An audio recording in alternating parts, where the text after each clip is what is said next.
back out, bitch. Yep, that's me. You're probably wondering how I got into this situation. Well, about an hour ago, I snuck into this guy's house. And as I was poking around, I heard him say, "Why am I so bad?" And that's when I decided to kick down his door and say, Are you tired of being a genuine loser who can't even win a game of League of Legends? Yeah, I guess so.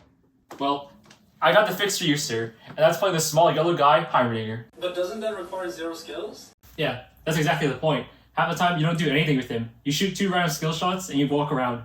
And with that out of the way, let's begin the guide. So, let's start with this Q ability. Who are you talking to? Very interesting. But just in case you're unfamiliar with League, Heimer is a mage champion, meaning his abilities are ranged, and he's built around dealing damage rather than taking damage, and has weak physical attack damage. Starting with his Q ability, you can place up to 3 turrets at a time, and also store charges for turrets, which limit the amount you can replenish in a fight. It scales off of ability power, can be used with effects like Riley's Crystal Scepter, and synergizes with his passive, which gives him bonus movement speed whenever near allied turrets. But keep in mind that these turrets have limited range, and can be destroyed easily at early levels. Moving on to his second ability, his W. It's a skill shot that can fire off 5 mini rockets that can proc his turrets to fire with extra damage. While this ability isn't as detailed as his Q, it's a useful source of poke in lane, and can easily proc Arcane Comet. And this brings us to his third ability, his E. Now this one can actually set up a kill combo on your opponent pretty easily. It's a stun grenade that deals AP damage, and can stun the target if it lands directly on them. Now the main reason that it can turn the tide is that whenever you stun them near your turrets, you're almost guaranteed to proc your turrets buff shots onto them. Moving on to his R, his forward/ultimate ability, it has 3 variations, which are just buff versions of its previous 3 abilities. His ultimate turret creates a giant turret that covers a wider range, has increased damage, and increased health, but is unfortunately limited by time, meaning regardless of how much it was damaged, it will eventually disappear. It's best used as a defensive option, as it cannot be relocated once placed down.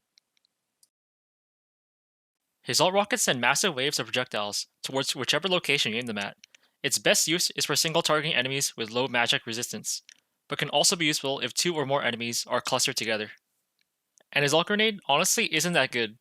All it does is send a grenade that bounces up to 3 times towards wherever you aim.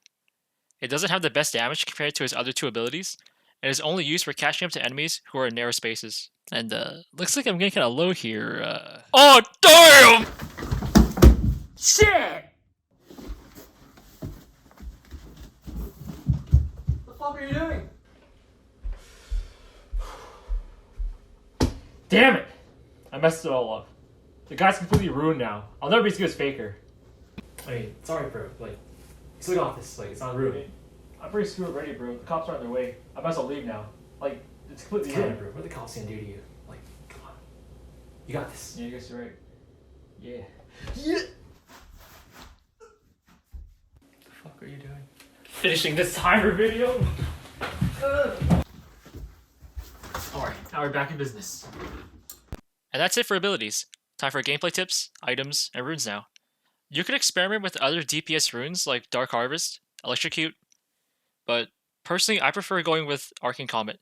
It sends a little shot of magic damage towards the enemy whenever you deal AP damage to them. It provides decent poke in lane, it's easy to get off, and for your secondary, I prefer taking Ultimate Hunter and Taste of Blood, as it gives you extra sustain in lane and reduces your ultimate cooldown.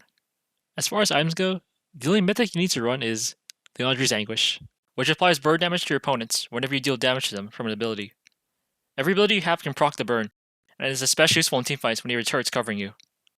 After that, I recommend Rylai's for slow, Hourglass for defense, defensive boots depending on the matchup, Rabadon's Death Cap, Demonic Embrace, and any AP item you prefer honestly. It mostly depends on the matchup. In terms of gameplay, he doesn't have any difficult combos. The main setup you want to run is consistently having your turrets up in lane, covering multiple areas at once. Otherwise, you leave yourself open to possible ganks, and you choose not to cover your flank. You also want to keep moving and position yourself to fire shots back at your opponents when they try to take out your turrets. Most ranged enemies will attempt to hide behind minions to prevent your rockets from hitting them. but this gives you a chance to counterattack using your grenade, which has a higher chance of hitting when the minions of the enemies are potentially cutting them off from the path. And in teamfights, it's what I previously mentioned. As long as you can position and run your team and the enemies with your abilities, you'll be fine. And wait, I think I hear something outside. Everyone okay? Help! He's in here! He's in my house! Oh shit! Gotta take these shoes off. Somebody agent? You right? Please, help me. He's in there. He's in there, please. I'll get that motherfucker in. Let go! No, I'm sorry. No, he's in there. Stop again, bitch.